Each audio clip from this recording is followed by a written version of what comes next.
We heard some questions recently on companions, so this episode will walk through an overview of all companions, which original ones came back when, and all the new kinds still being added to the game. That and more on this episode of the SWTOR Escape podcast from newoverlords.com. Our broadcast astromech today is EPC 442. And with me, helping me struggle through this third try at an intro, is my co-host Seema. Hi Seema, how's it going? It's going good, and by helping, if you mean laughing, Laughing then yes, I was helping. Okay, so yeah, in the chat room, Zen said you maybe laugh so hard I'm choking. Okay, I just want to say last week I commented that we had the first boss in R4 on farm, and that's always the thing you say right before you wipe repeatedly on it on a boss the next week. Right. But this week we actually proved that we do have this guy on farm because we went in like just a well-oiled machine. We arrived on time. We went in. We did the little gauntlet fire thing, trash thing up to the boss. We killed the boss, and we were like 15 or 18 minutes into our ops night at that point. Yeah. And then what happened? Because I mean, this is just how baller we are. Baller. Cause it's the 90s. We went and killed the second boss too. I mean, now that one is a progression boss for us. So there were a few wipes first, but yeah, that was really cool. So now we have two bosses on farm in that operation. We lost one of our one of our tanks had to go. He calls it Duber when he has to be a dad Uber. Yep. So he had to leave an hour into it. So it was cool. So like in the first hour, we killed two bosses, one of them a progression boss. So it was a cool night. And then we went running around afterwards trying to even get to the third boss, and apparently that's a challenge all by itself. Yeah. Yeah, you can't just run into that rot hallway and then blindly and then try to AoE the ad. Okay, bring him around a corner. We'll AoE him. It's a hysterical number of ads. I mean, like, do I even have? I think I might have it in this video. Did I put a screenshot in LOL Discord, but it's it was just so many ads, and yes, it was just a sea of red there. But anyway, apparently there's a strategy that we should follow for those ads. Yes. We weren't doing that. Not do it correctly. But that was fun. Yeah, and so I also commented, because I guess I'm looking at my notes from last week about looking forward to Galactic Season 3. I am still. I mean, I guess we'll hear when 7.1.1 is coming, but we haven't heard yet. Right. That should be interesting. Yeah, so I'll let you talk about MFN, because that was part of your week too. So how was your week? It was spectacular. MFN was fun as always. Lucy ran it for us, which was pretty cool. We did some world bosses. We did some rampage. We like to get a bunch of conquest points for everybody. That was always fun. I had a lot of fun in R4. That's really what I'm having the most fun doing right now. Moving into R4, I finally upgraded the last piece I had that was nearly optimal, but that's why I kept it at 328. But because I had extra tokens off of these bosses now, I was able to get the optimal upgrade of the relic that I wanted to swap out to. And now I'll even swap out the other relic, because I was on the Theory Crafter Discord, and that's the place to go if you want this kind of thing. There's a chart which shows, if you look in the best in slot channel, there's charts that show for every discipline, almost every discipline, what the like a graph and a chart that shows the diminishing returns on things like crit, and then as a result, which of the relics are going to be best. And they do it for tanking and healing as well. So I do apparently want mastery and crit. So that would be Focused Retribution and Devastating Vengeance, I think. So right now I'm at Serendipitous Assault and Focused Retribution, so I'm at Mastery Power. I will swap out one of them, and now that I've got 2 tokens, I can do it to get the crit one. That's gonna be kind of the end, though. Then it'll be moving on to, which we'll talk about in a second, some of the cosmetic sets probably, if we just keep doing story until we move into vet. So that was fun. That was fun. Uh, Yeah, it was. I might make a gold augment or 2 this week just because I'm a couple points under the accuracy cap, which means I think rounded up, I never miss a shot. In fact, you'll never see a miss come up. I've got the video playing right now. But it feels bad, man. I so I might squeak in those last couple bits in adding a gold. I have no gold augments right now. They cost billions apparently, so I know I'm gonna be wasting plenty of opportunity cost, but I don't care. I'm gonna do it anyway Mm. because I'm cool that way. And then yeah, I am waiting for Galactic Season 3. Galactic Season 2. Apparently, Mm. I'm not sure of what's up with Galactic Season 2, but when I finished Galactic Season 2, I let all of the rewards go into my mailbox. And then I left them there because I've got I've got characters with hundreds of mails, like you log in with a new character and you get 200 emails of all of the collector's item things that you've gotten over time, and they never expire. I think these expired. I think I lost everything except the companion that who I pulled out early. I think I lost everything else out of all of Galactic Season 2. I'm going to check all my other characters just to be sure, but I'm pretty sure it was all in my mercenary, and my mercenary's email box is empty. His mailbox or whatever is empty. That's not good. That's a disappointment. I might submit a ticket. Maybe they can do something. Maybe they can't. Mostly because the I don't know. I mean, I'd probably just sit in the bank anyway, but I would still like to have it. But yeah, well, the things that, so the chat room was asking, is it not in collections? So Zen, the things that certainly wouldn't be in collections would be like the tokens, the currency. What's that currency you get that we buy the apartments with? I know I don't have that because I should have, like whatever, like 8 of those in my currency tab, and I don't. So all of those went into mail as well. So we'll see. So if I kind of wrecked Galactic Season 3. I didn't do the rep the Galactic Season 2. I didn't do the rep right way. I might have lost Right. every single Right. reward. I better get my acting gear, and I better be looking forward to Galactic Season 3 because I completely wrecked Galactic Season 2. So that's where I'm at with that. Otherwise, let's talk about what else, because it's related to what we were just talking about, especially in what we're doing in R4. Let's talk about the news. Now, an Imperial News Network report. First up, the new launcher. We talked about this. It's there. It's out there. You may have gotten it. I did get it. I only noticed because it did 2 things. One is it scaled itself differently on I've got a 1440p monitor. I don't do 4K just yet. I prefer the 1440p because there's some games where the text is way too, look at me falling on the, on the walkthrough in R4. The text is too small. I like 1440p right now. Anyway, as soon as the new launcher restarted itself, so I was looking at the launcher that said the launcher needs to update itself. It rescaled itself to fit better on the monitor. Okay, so that was step 1. Step 2, then it did do the thing where it looks like it's re-downloading the whole game. It's not actually re-downloading the whole game, but it looks like it is. It's doing a file check. It did like 2 or 3 rounds of that, and then I was able to log in. It didn't take all that long, but it did look like it was downloading the whole game. We talked about that. Jackie clarified that it will look that way. It's not. Just let it roll, and it'll be good. I mean, does it Which it was. look that way for the same amount of time that it would No, than it if it seemed were pretty well, downloading? it's hard to say. I don't think so, but my internet is super, super fast, so it's hard it's hard to say. So I don't know.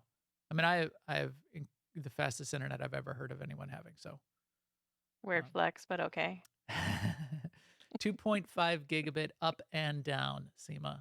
2.5 gigabit up and down and up, which is more impressive. Anyways, what else we got in the news after I've completely flexed all over everybody? Um, Fiber yes. optic. So there was a another post from Bryant Wood, and he was asking for feedback on gearing in R4, which we can't really know about because story mode there is no gear progression. Right.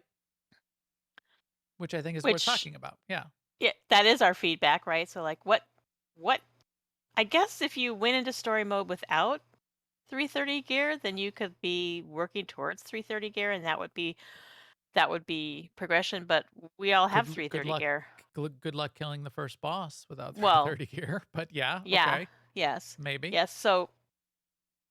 Um, so yeah, so that was the comments were, at least in the beginning, were mostly beginning of the thread were mostly from people who are clearly doing veteran mode and working towards the veteran mode upgraded gear, and so they gave feedback on the process, which ranged anything from yeah the whole place was easy Right. to yeah the bosses are kind of out of order because IPCP2 is way harder than the next two or three bosses. So maybe make the watchdog the first boss. Um, Yeah. but and people pointed this out, that isn't really a gearing thing. That's a balance or tweaking thing. Yeah. But they were just saying the progression is difficult when you can't kill the first boss. Right. Some people were sharing their lockouts. Some people who could kill the first boss were sharing their lockouts with other groups so that they could go in and just kill the second and third boss until they got enough gear to come back and do the first boss. Yeah. I don't know if it's that different in story. I do know that it's it's it's I want to say it's too difficult in story, but we've talked about this before. Because and other people were commenting on this too. Like if you expect a story mode operations boss to be killable by a group that you form on the fleet and you don't have voice comms, then IPCP2 is not it. Right. And neither would be the second boss. And probably not the third boss either. It's just not that kind of operation. I don't think at this point, especially because you can't overgear it because you can't get the gear. So couple comments to on this post in general. One, I would love everybody who's not a vet mode, a nightmare team who's like blowing through this and saying, "Yeah, we did it on the PTS, so as soon as it dropped, we just ran in there and just killed it all." So, whatever. It's like, Right. all right, cool. That's that's the, 0.01% problems, I guess. Most of the posts though are from vet mode, people who are clearing it in vet mode. I would love people that are like struggling in story mode still, like us, and I'll take my own advice and I'll post in there to post for two reasons. One is the first one, which is clearly this is talking about the gear. So this is Bryant Wood asking about feedback on gearing in the R4 anomaly operation. The feedback on gearing for story mode is there is no gear progression. And it would be nice if there was. So we got ourselves to 330 so that we could even kill the first boss. And then you get the tokens, which give you 328 gear that you can upgrade to 330. So there's no gear progression. It would be nice even if it just went to 332.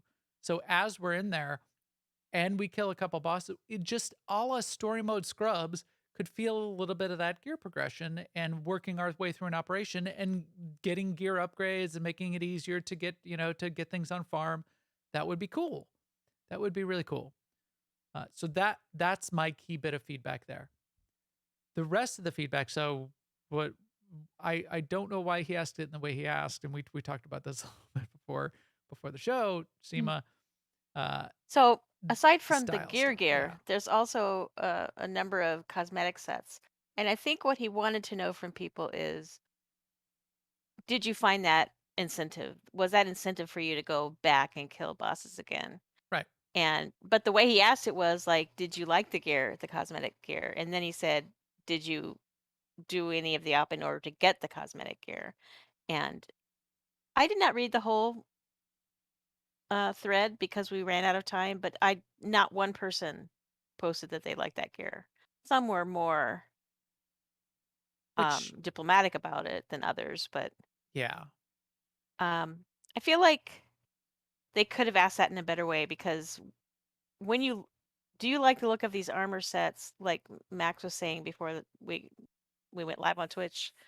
Um, the people who really don't like it are the ones that are going to jump to answer. Right. Right. Because people love to complain, and that's going to generate a more visceral response, and there's nothing you can do about it. So to ask that question, why are you asking that question? Because you hope somebody's going to say something nice, or when you get feedback that you can do nothing about, then the artist who put those sets together gets to feel bad about themselves. It's subjective. It's completely subjective. Do you like the look of these armor sets? Don't ask that question. I mean, because I feel bad, because I would never say the way these people do, no, this armor looks like crap. Uh, in fact, I don't think it looks like crap.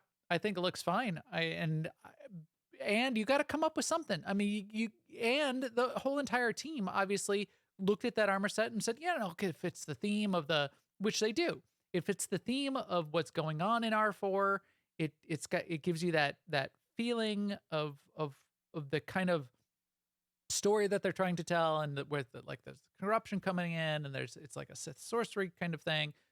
Yeah, I think it's kind of cool.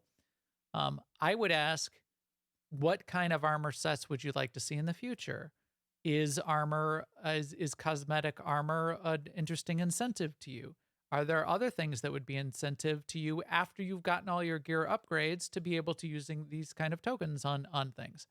Ask about the future. Ask about how you might tune up the future and what might be of interest. Don't make some artists feel bad by asking, you know, tell us what you don't like about this, and we'll forward that on and make somebody cry themselves to sleep. Ah, Yeah. And some people did answer the question, I think, the way they were, what they wanted to know by saying, yes, cosmetic armor would be an incentive for me. This set is not for me, but I like the idea of it. yeah, Yeah. yeah. I think it's fine. And anything subjective and artistic, I will also try to find why it's interesting and why the artist liked it, because there's something there. There's a story to tell. So discover it. Don't just Yeah. don't just you know. Yeah, I'm not gonna put that in my character. Same thing with the wings of Nyrod. So they asked another question about the mount, the wings of Nyrod, and a lot of people Do are you, saying, "No, I don't like that either." right. But a number of people did say they did like that Yeah, and other they people did. would like Yeah, to get them. yeah, Like one person said, and this is another illustration of the Great Divide. This person said, "Yes, I went in there to get it on several characters because I like it, that much, and I want to have it on all my characters." I'm like, "Well, good for you, buddy. yeah, yeah. We're probably Exactly. never going to see that." Yeah. La di da. But I'm not bitter. We Not at did all. see it. In fact, I timed out of the game when we were standing outside of R4 to come in tonight. It was interesting. We did see it. We saw Yeah. somebody with it standing outside with the wings there. A couple people said with the feedback on that, which I get what they're saying. They said doesn't it's not very Star Wars ish.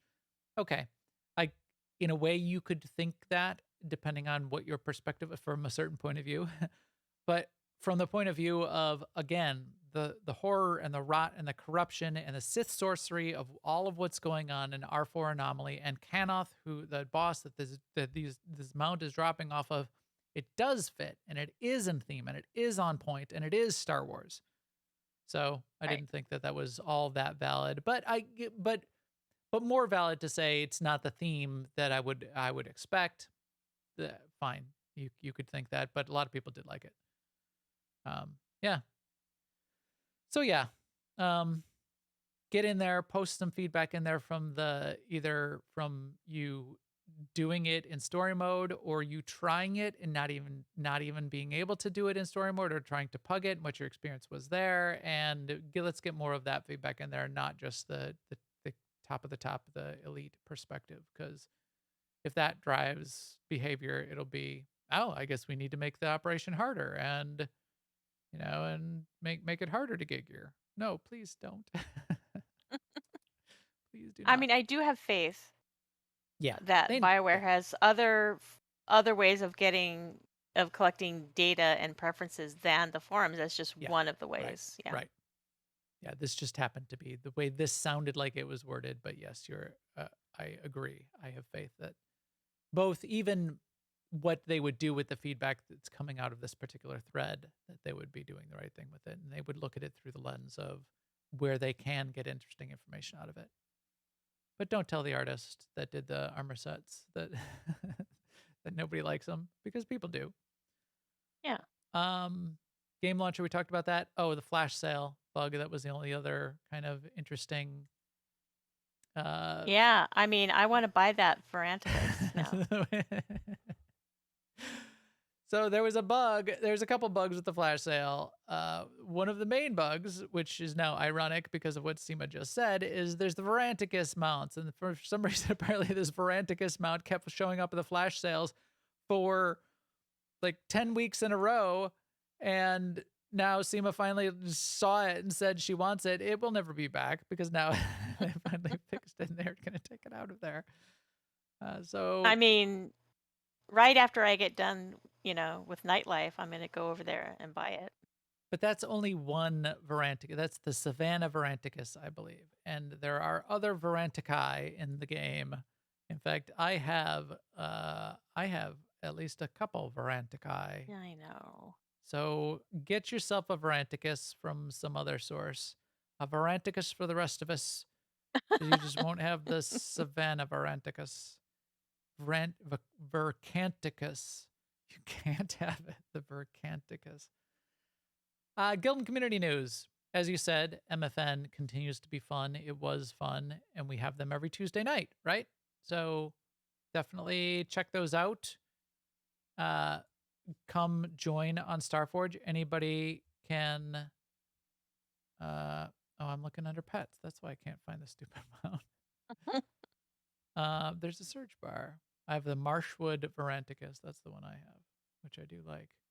Yeah, but Tuesday nights on Starforge, anyone can join. Feel free to jump in. Message us on Twitter or jump in our Discord, aie-guild.org. The Discord link is in the upper right.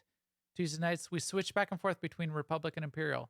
This week was on the Imperial side. Next week will be on the Republic side. Back and forth because we all have characters on both sides. We'd like to play them all. But yeah, fun times. Tuesday night, 8 to 10 p.m. Central. We start and stop on time. You can join anytime. Come and go as you please. Stop in, say hi. We'd love to have you. Chat room, thank you for putting up with the many attempts at an opening to the show, which still wasn't perfect, but was better than the first couple that I still have recorded. I will not publish. It took us 3 tries to get through it for whatever reason. I don't script out anything except usually like the first line, the first 2 sentences of the show where I'm saying, this week we're going to talk about blah, blah, blah. And anytime I script something out, I need to either read it directly word for word off the script or go completely off script and just talk. I can't mix it. Right. If I mix it, then everything goes off the rails. And that's what happened. And that this happens on a couple of the podcasts. Happens on the other podcast as well. Can't mix it. So thank you, chat room, for helping out. We will talk to all of you after the show as well in the chat room. We love to hang out as well. People that are listening to this recorded, twitch.tv/New Overlords, usually at Thursday nights at 10:30 p.m. Central. Check it out. Get into our guild Discord, our podcast Discord, newoverlords.com/Discord. We'll get you in there. In fact, I didn't put a go live note in Discord tonight. Oops. I will rectify that at some point. But we do a lot of Q&A in there as well and talk about our other podcast, Behind the Games, which is going pretty cool and going pretty well too. Talk to all of you after, but right now we can talk about what we're here to talk about. And I made a little mix. I'm not going to go through all of these, but I've got some of these queued up to intro our segment. I'll be done in no time. That's Andronikos. If this furthers our aims, I'll do it. Anybody? Ashara? Ziki, yeah! Shriek. This is hard. Bodar. No. That's Jakaro. I look better alone anyway. Oh. Kaleo. Kamgid Istranjan Kupainanan. That was Mako. Kimball. Mako. Thanks for trusting me. Shut up, Nadia. It's always something with you. I guess I am going to play them all. Ever hear about the time I Gadge. saved Theron's mom? Nico Carr. Brunmark. My pleasure to serve. And C2N2. Companions. We have many companions. There are many companions in the game. In fact, So many. there are classes and categories of companions. So that's what we wanted to get to. The idea for doing this started when a couple people were asked, we were throwing things that I would think it was at MFN. Yeah. Throwing things around at MFN, and we were saying, oh, have all of the companions even come back? All of the original companions, have they been brought back? Because as you start, so little spoilery if you haven't played all of this through, but as you start Knights of the Fallen Empire, all of your original companions get kind of lost along the way because you get frozen in Carbonite. You're frozen for a long time, and your companions disperse to the wind because they're not with you. They can't get to you. They're kind of gone. And then over time, you get some of them back through the rest of the content, all the way up to Spirit of Vengeance, which is where the last companion comes back. So are they all back? Yes, mostly. Yes, from a certain point of view. Yes, all that are coming back are going to come are back. The only one who's not back is Tanovic, and Tanovic will never be coming back. Tanovic's original voice actor passed away way back in you looked it up. It was actually 2012. Yeah. So Yeah. they've revoiced Tanovic for a couple of the cutscenes that Tanovic has been in since then, but they're not going to bring Tanovic back now going forward as a result, and both in honor of that voice actor and to not have to kind of keep replacing or keep doing that. All of the other ones are back though. So we're going to look at some of the original companions, and then we're also going to talk about some of those other kinds of categories of companions. A good place to look at them. There's a couple good places, but it's actually kind of hard to get to. So there's a companions page on SWTOR.com, SWTOR.com/HoloNet/companions. The companions page gives a good overview of the different types of companions. Doesn't list all of them out, but it gives you the types of companions, which we'll talk about all these types. And then I can't find a way to get to it without searching on Google. I can't find a way to get to the subpage where you can get the full list of companions, but this does exist. So if you search for a particular companion in SWTOR.com, you will get to SWTOR.com/holonet/companions/companion name. And then when you get to that page, like vet, so look up vet. When you get to that page, there's a whole list down the right that allows you to then navigate to all of the original companions and a detailed page for every single one of them that is buried in the site, but you can't navigate to directly in the navigation that's at the top. So, Well, that is what it is. Yeah, and chat room is clarifying one point as well. So Scorpio did come back, but Scorpio is not Left. is not a companion. So Scorpio technically came back into the story. She came back, but you can't have. She didn't come back to you as After someone that you all can the recruit gifts again. I gave her, too. But you can go to that terminal, I believe, and get Scorpio back. That there's a terminal for any of the original companions at any point in time. There's a terminal in your headquarters on Odessen that you can go to, and you can get any of the companions back off of that terminal at any point in time, as long as you have your Odessen base unlocked in the content. And we'll talk about a couple of the other companions that are being thrown out in the chat room too, like Asina.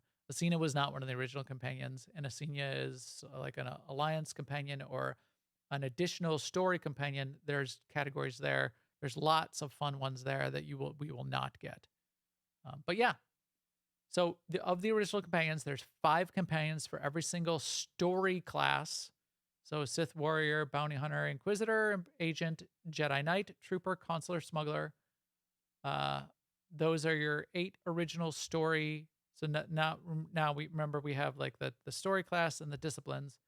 Those are the story classes, and the story class got 5 companions each. And then you got 2 ship droids, one for the Imperial side, one for the Republic side. That was all your original, like the 5 plus the ship droid, those original 6. When the game launched, that's what you got. That's all you got, and you liked it. It's fun to go through. And you didn't get them all at once either. They came. Right. They came when they came in the story. Mm-hmm. You always got the first one before you left the starter planet. And, so usually you were getting up to level 10 by finishing the first planet. And your companion kind of gets introduced to you when you start your class story. And by the end of the first planet, they kind of join, they join you, you recruit them. So SWTOR.com, there's a couple other of the classic websites like that have some good companion list stuff on them. SWTORista's got a great site. She did a nice little collection. One bit of additional information beyond what you see here in the HoloNet that SWTORista added was when they come back, or how they come back. Either it's an Alliance alert, which a lot of them are. In fact, we could go to SWTORista's site. They either come back as an Alliance alert or they come back at some point in the story. So again, a little bit spoilery here, but if we click into these, so Blizz was an Alliance alert. Galt comes back as part of the story in Chapter 13, The Knights of the Fallen Empire. Remember, he's part of that story of Profit and Plunder. Mako comes back as an alert. So if you click into these, you'll see sort of when they sort of came back into the story, when they were reintroduced, when you met them again, either through an Alliance alert or they showed up or they were named. And then the last one of all of them was Zenith. So Zenith was at the end of Spirit of Vengeance is when Zenith was reintroduced as part of something you could do, I believe, in your Alliance headquarters on Odessen. When you go up to one of the meeting rooms, they talk about Zenith, and you can follow up on that and get Zenith as a recruit if you would like. So yeah. Did you get all of the companions that you wanted? Oh, but again, so one I get more spoilery. Because some of them were coming back into the story, and as they came back into the story, some of them are recruitable by other classes, not the original story class. Usually, the story class themselves always had the option to, and we say usually, but almost all of the story class themselves had the option to get back their companion. Some of them were available to other classes, some not.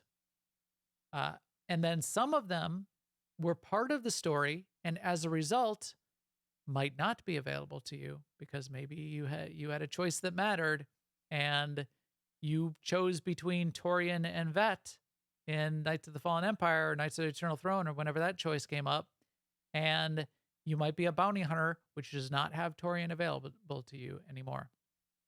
So that could be the case.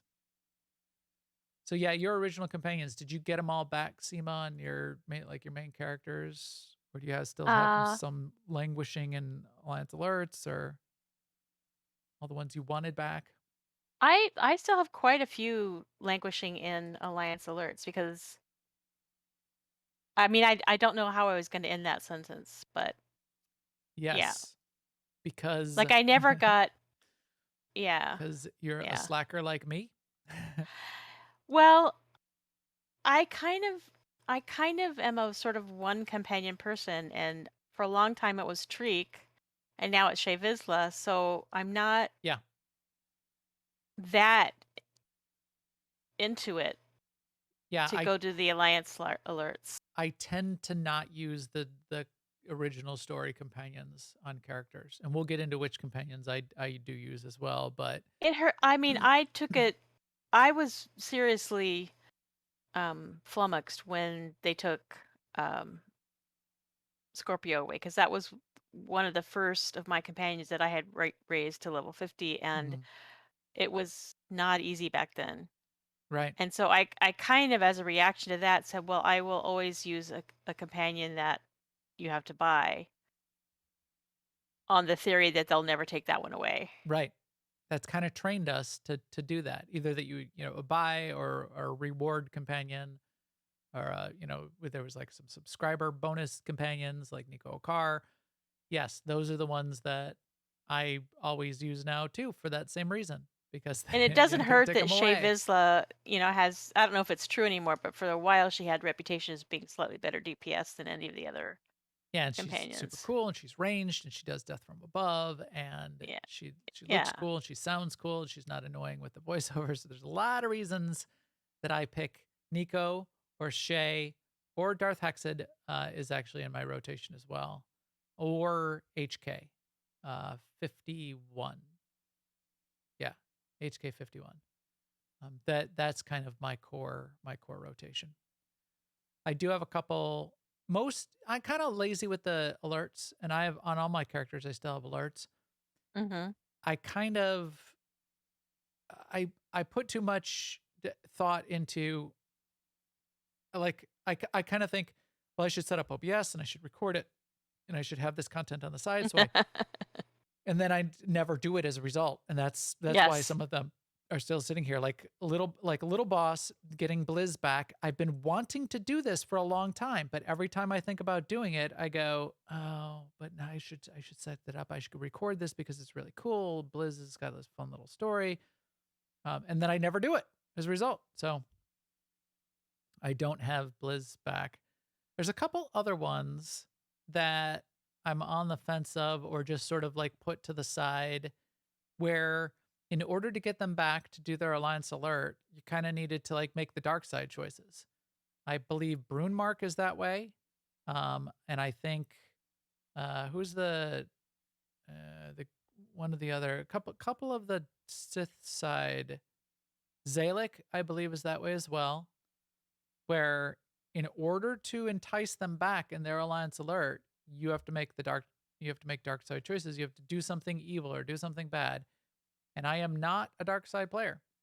So I've either just ignored it or put it on the back burner or mostly just, yeah, just steered clear of it for now.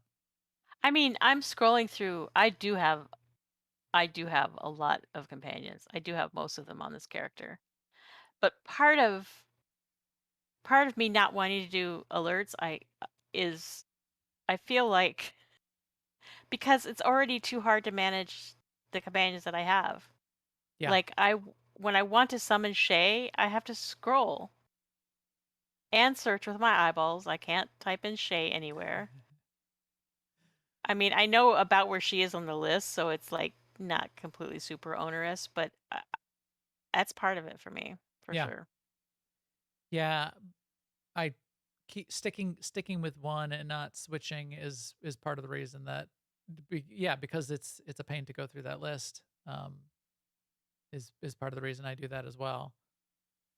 But let's talk about some of those other companions. So those are the original story companions that we sort of introduced it with. There are other categories of companions. So the story class companions, that's one.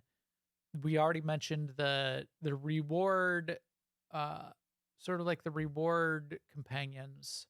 That a few of these kind of fall into this category or could be grouped into this category, like HK51. HK51 was actually a mission that was put into the game as a bit of content, and so not purely just like a subscriber reward or something like that, uh, but I would say kind of falls into this category. Treek, same thing.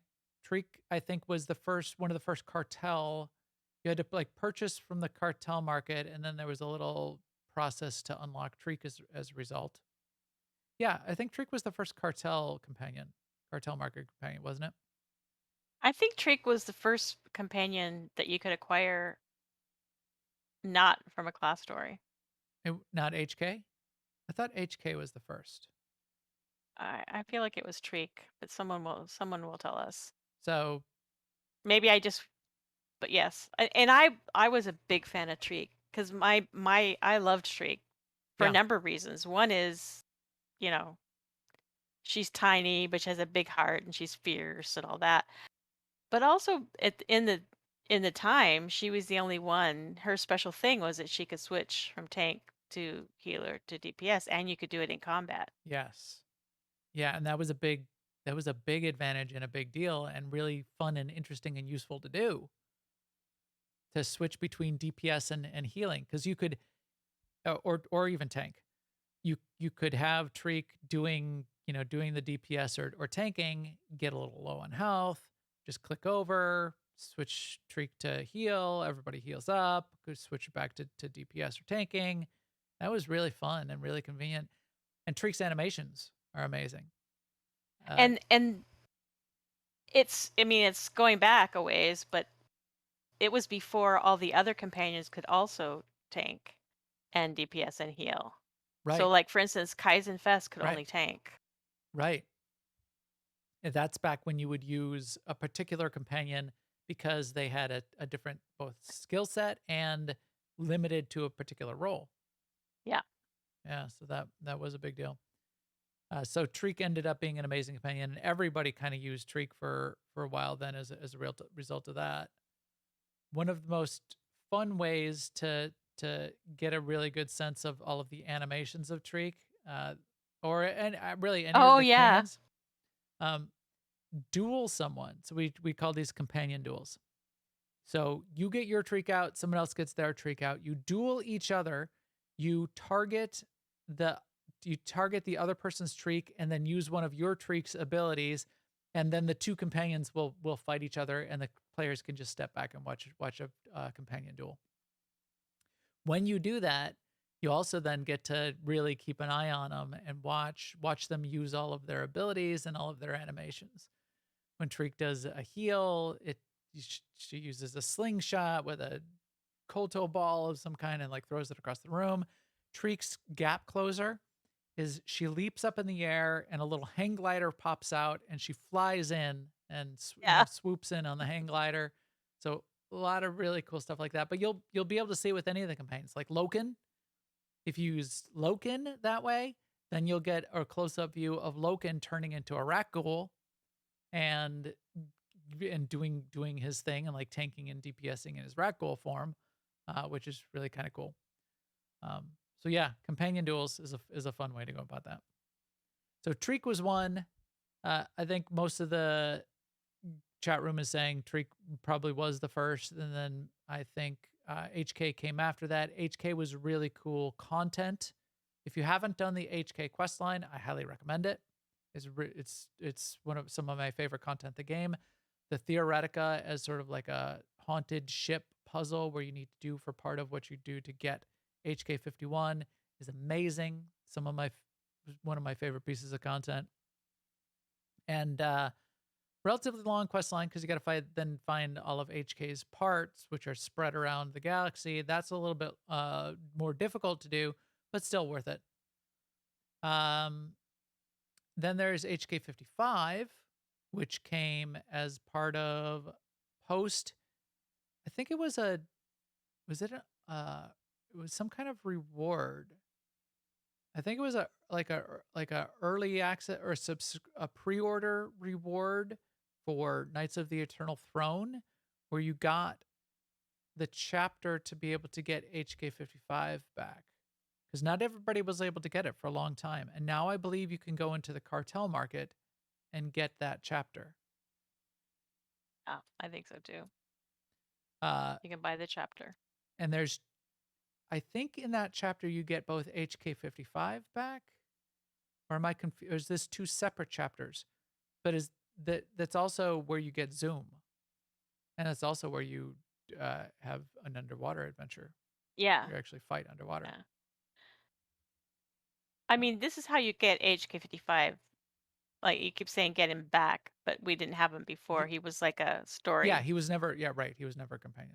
Shroud of Memory is the name of the chapter, and it was like a I think it was an early pre-order reward chapter, so you couldn't get it if you didn't pre-order Knights of the Fallen Empire or Knights of the Eternal Throne. I think Fallen Empire it says. Again, story spoiler. HK55 ends up getting destroyed as part of the story. This is a chapter which allows you to sort of reconstruct a version of HK55. It's kind of cool. So Zen also mentioned, I had forgotten about this too, that some also had particular crew skill bonuses. So you would want to improve the affection, as it was called in the day, of that companion, and you would decide which crew skills to get based on which companions you had, Right. or you True. could. And yeah, and that's right. Man, I forgot about that, about the crew skill bonus. And then there's also, which we're sort of glossing over, but there's the romanceability of not all companions, but everybody wants every companion to be romanceable for whatever reason. They want to be able to romance the Nekar cat or the whatever. But plenty of them are romanceable as well. But back in the day, there was only a couple, like one or two out of your original class set that you could romance if you made the right choices in the conversation. But Zoom is another one, and then there's the ones that we were mentioning, which was Darth Hexid and what's the other Jedi, the blue Jedi? Master Ranos. Yeah, Ranos and Hexid were part of a dark side light side challenge that was going on for one of the summers, and dark side ended up winning. You could like add points. Everybody in the game was like adding points to either dark side or light side throughout the summer. Darth Hexid ended up being the winning companion that everyone that participated then ended up getting as part of that promotion. Later on, they added Reynos back in for everybody as well. So there's those two. Then there's Nico Okar, Shea Vizsla, and Paxton Rawl. I do use Paxton every once in a while as well. Those got added in as other sort of promotions as well. Nico Okar, I know, was a pre-order promotion that you ended up getting, I think, like his blasters and his duster and his then I think getting Nico is part of that. And now I don't know if there's a way to get him if you don't already have him after having done that. They keep adding those things to the cartel market, but I'm not sure exactly how. Same thing with Paxton. And I think the same thing with Shea Vizsla. I think Shea Vizsla was another one of those reward companions that you're able to get. So those ones are great, as we've suggested, because we're sure, because we've like paid money for them, that they're not going to take them away. It's not part of the story. So if they're not going to take them away, you can be pretty safe if you're going to pick one to raise to influence level 50, which is much easier these days. But if you're going to do that, picking one of those and using it and making that your primary companion is a safe bet. I don't think they're going to go through another big round of story where all your companions get taken away, especially since the how companions are sort of working right now. But you never know. I don't think so either. In fact, I had forgotten until I was scrolling through the list that whole thing about my reasoning for going with Shea Vizsla. And I would feel perfectly safe nowadays raising, well, Well, definitely raising any of the original 5 especially to because level 50. because very quickly they fixed it so again you could go to that terminal like anyone that you did invest anything in you could always go and get, Yeah. and they get that Although now. I didn't, because Unless you that kill felt them, unless you made the chase also unless you made the choice to kill them or to allow them to die or whatever choice that mattered, like Torian or yeah. Vet. Right. One other kind of reward companion, which I think it will be a key one that we'll continue to see, are the Galactic Season companions. So Arthur is one of those. He was Galactic Season 1. Chad Bane is Galactic Season 2. Um, I would imagine Galactic Season 3 will get another companion to worry about. So uh, I think that's a fine way to introduce companions. It gives them a little bit of a story. You get themed armor and weapons. They can be part of the adventure that's the Galactic Season. That seemed like a fair way to introduce those kinds of companions as well.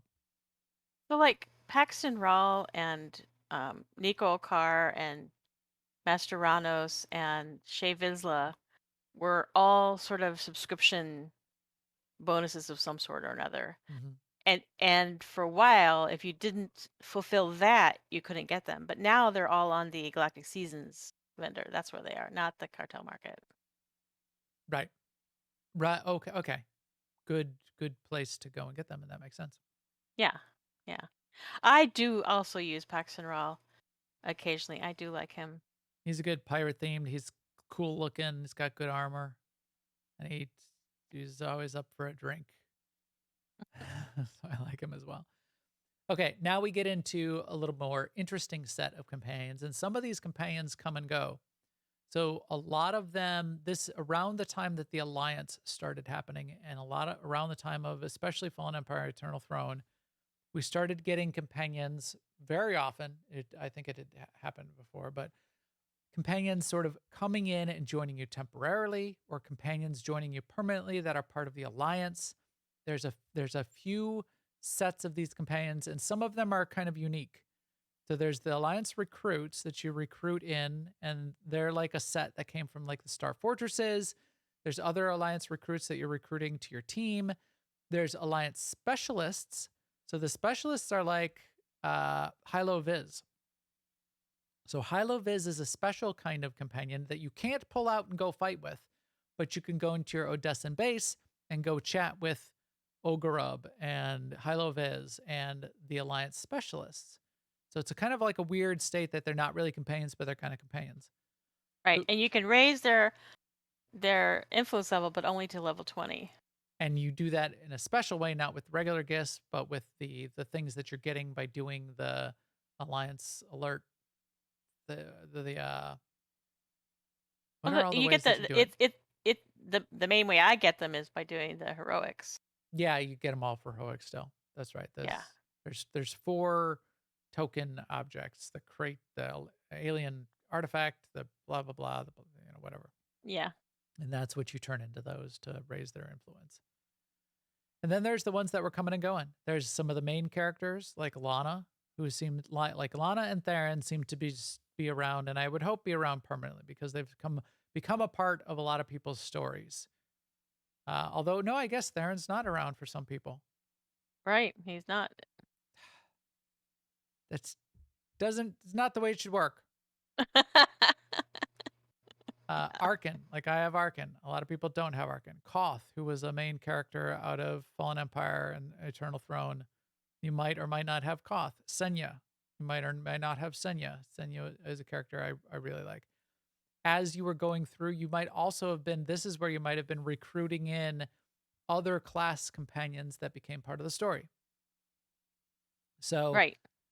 as you look through your list of these kind of like follower companions, not the class story companions, you will see ones that came out of chapters that you sort of got introduced to. You will see ones that kind of came in because they were Alliance recruits. So here, like Bodar shows up. Loken is part of that. Talos is part of that. Yoon is I think the very first one that everyone gets an opportunity to recruit as an Alliance alert. Then there's the interesting set. There's 6 of them. Yeah, so there's 6 of them that came from the Star Fortress and a part of the story. As you go and clear each one of the Star Fortresses that were over the 6 planets that were being oppressed by Star Fortresses, you first had to go and talk to and basically recruit one of the planetary contacts, which were people like Deadeye Lita, Leita, Chose Ravat, Varroa Dens. I like Varroa. I actually used Varroa. I say, well, Varroa's influence is up to level 30. Varroa Dens, who's a uh, Will Smith baby alien. Come on, chat room. It's a Nautilin. Nautilin. That's the word I'm looking for. Uh, Cure and Scourge came back late. So they're in a category here for the chapter that they came back in around Onslaught. Traitor Among the Chiss is where Reyna comes in. So you'll see some of those kind of categories in here as well. These 2 discovered ones, they put HK 51 in the discovered category because that was again that was the special content. What is this H2WF Hunter Seeker? This looks like an Iocath. Wait, this probe droid uses ancient technology from Nathema. From Nathema's original Oh, inhabitants. but there's something you can do in Nathema that I never really realized. So this came Oh, no, in. wait. I do have him, though. So yeah, I think it came in as part of that content as a discovered element. It's a drop. Oh, so the chat room is saying this one is a drop as part of that content. It's a cool looking little droid, floats Oh, around. yeah. And he has multicolored spheres. And it's got sort of the texture that like the Nathema ruins texture. Yeah. Yeah. That's kind of a cool one. And I think that brings us, I think that's all of, oh no, and then there's one more class of content that we can definitely mention that you can't pull out, but do come and join you, and you do fight with them sometimes, which are the story contacts, like Darth Mar. You get to fight with Darth Mar at certain points, and I wish we could bring Darth Mar back. Asina, you get to a fight with Asina as a companion at certain points in the story, but not outside those chapters, not outside those bits of the story. Darth Rivix, Satil Shan at some point. So even Malgus. That's interesting. I love some of those characters. I wish I could have them as part of my companion list that I could pull out all the time. I would. Darth Mar was a really cool companion to Yeah. be fighting with. So, but those ones were part of the story, and you fought with them as part of story content. Darth Mar was definitely overpowered, so would Darth Malgus fall into that category. So they kind of couldn't have them as full time. There's other ones that are not listed in here, like are the Jedi, the 2 Jedi that are now part of the story. Oh, One, yeah. yeah, Arn. Arn, Arn, Yeah. and what's her name? Yeah, but a bunch of them you kind of fight with in the story that aren't listed here. Henri, Henri's another one that you get as a companion as when you're running around, as Osis. on Osis. So yeah, but they're not all listed, but some of these contacts are still listed in here as contacts. I think she'd be a fun, like, to have as a companion. Henri? Major Henri. Yeah, Yeah. you're right. She would be. It'd be fun to get her out there. Why do I have Asina at influence 49? Why 49? Yeah, I don't know. The only way to get to 49. Oh my gosh. Yeah, exactly. Tell me about it. What did I do? I was like handing her presents for 3 hours. I don't know. I I don't mean, know. I It's like have a 49 character 2/3. That's that has a crazy. companion at level 49, and I recently I've been doing crew missions on him, and I'm thinking, well, maybe I'll do if I do enough of these. But I don't know why I got that companion to 49. Then the last category of companions that we should definitely talk about, although they're sort of more specific in their own class, certainly, are the cartel market companions in the creature and droid category. Um, very cool. A lot of really cool companions. There's no story. They typically don't talk. They don't like, go adventuring with you. The gifts that you would give them are specific if you just want to give them individual gifts. There's I mean, they do go adventuring with you. yeah. You fight with them. But they're not like a story element. They don't have like the Right. the conversation missions for you. You can't send them on cruise skill missions and Right. stuff like that. That's another key thing. You can't send them on cruise skill missions. So I tend to not boost these companions up to high influence. I will still pull them out and fight with them from time to time because they're just so cool. Like my Act Dog. My Act Dog, I think I only have it up at influence level 20 or 30. And I do pull it out and fight with it because I don't need a 50 companion all the time. I rarely need a 50 companion. So a couple of them I'll pull out and fight with that way. The cats I'll do that with, and the droids I'll do it with.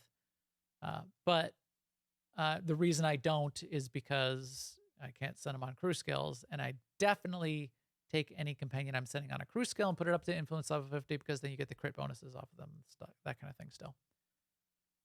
But yeah, I like the creatures, but I really like, and I've got most of them. I don't have all of them. In fact, I meant to go through and collect the ones that I don't have. The droids. I like the droids. Oh, and there's one more set of classic companions that I'll mention here in just a second too. I just thought of. But I like a lot of these droid companions. They're really cool. So check those out in the cartel market. They go on sale every once in a while. Who knows? Flash sale might come up, and they might come up and be able to be gotten 5 times in a row. H1K1, a hunter killer droid. Oh, here's the Iocath Sentinel, which is kind of cool. It's one of those vertical pyramid looking shaped droids. I always like my cat. Where's my? They're cool cat? in an unsettling kind of way. Yes. Oh, I've got the Banshee. Mm-hmm. Banshee, which is a flying companion, just flaps and flies around next to you. Spits goo on you if you want it to heal you. Got some cool animations. And then where is my smiley cat? Nexu. Nexu. There's my Nexu. Some of these also have customizations. In fact, I think I've got a customization on the Nexu, don't I? And my Act Dog definitely has a customization. I forgot exactly where the customizations come from, but yes. So I have the Nexu Coastal customization that came from the cartel market, which gives it this. It's really hard to see here on Mexsha. I should have gone somewhere else. I'll go to Tatooine here. It's a little late, but for the people that are watching, Tatooine is my go-to place for a nice set of lighting to be able to see your character and see stuff. But yeah, the Act Dog as well. I really like the one Act Dog customization that I have. Let's go down the elevator. So tons of customizations for tons of companions, but yes, even those creature companions might have a customization available to them. Remember, if you get access to the collector's edition vendor that we talked a ton about last week, one of the things that you'll get access to is a bunch of really cool customizations for some of the original companions. There's my smiley Nexu cat. Smiliest mob in the game. Yeah, and then my Act Dog was my other one. All right, so let's wrap it up. Oh, the last set that I meant to mention are the holiday companions. So which of course I did not mention because I don't have any of them. The nightlife companions. Oh yeah, those. The winter companions. I thought I had, but apparently I don't. Maybe not on this character. The Wampa companion. Yep. But there's some of those out there as well. I like the probe droid too. So of all of these, to wrap it up then, SEMA. You know, you can get a bunch of those holiday companions. What are Yeah. your few favorite that you would wanna? Well, I do like we talked about, I do like Paxton Rawl and Nico Okar. I just like their, I don't know, their attitude. Yep. Yeah, I am that's a good way pretty to phrase it. I am pretty much in a rut though. I usually do use Shay. I've been thinking lately because I've been doing a little bit more crafting, just a little bit more. And I have on my main crafters, I have like either 4 or 6 companions to level 50 influence. And I'm thinking, well, it's so easy to do that now. I should make it the full 8 on all of my crafters. So now I have to think about who those would be. Because I could easily play with them now too. And unlike you, I do require level 50 companion when I play. It just feels dumb not to go to the max, you know? Yeah. I It'd Well, be I like mean, I could see saying that when you're actually doing something that you wanna get done. But I even sometimes just, like, doing heroics or something or doing, like, I season mean, do you put 198. on your lesser gear? Do I go naked, are you asking? Why, yes, I do. No. No, I was not asking that. I didn't want to hear And that my answer. character does as well. Uh, Oh my but god. yeah. Uh, no, I mean, not often, not often. And yes, if I'm just trying to get stuff done, I will just pull out a 50 companion, absolutely. But I've And I I've gone love out the plenty of look times with my act dog. of the of I should just the boost it to yeah, 50. the animal ones and the droid ones, but I I can't make myself level them because I can't then also use them for crew skills. Right. Right, right. That's just me being, you know, tight or something. Look at my act dog. Who's a Not good everything has to be dog? able to do everything. Who's a good dog? He's a Who's good a good dog. dog? Yeah, so where's his customization? He's got the Act Dog Jungle customization, which makes him green and like a couple shades of green, which I really like. I agree. So I like Shea Vizsla, Nico Carr. I like Darth Hexed for some situations, especially when I want a melee companion. I like Darth Hexed. I do use Dark Hexed, yeah. And then I use HK51 quite a bit on because there's a set of my alts that I have as droids. They That's wear true, you do. they wear the droid armor, and then I like to have a droid companion. And HK51 is usually one that I've had around and leveled up before, and has some really good abilities. I mean, he's got a really good, his assassination shot, and just got some just fun abilities. Good ranged companion.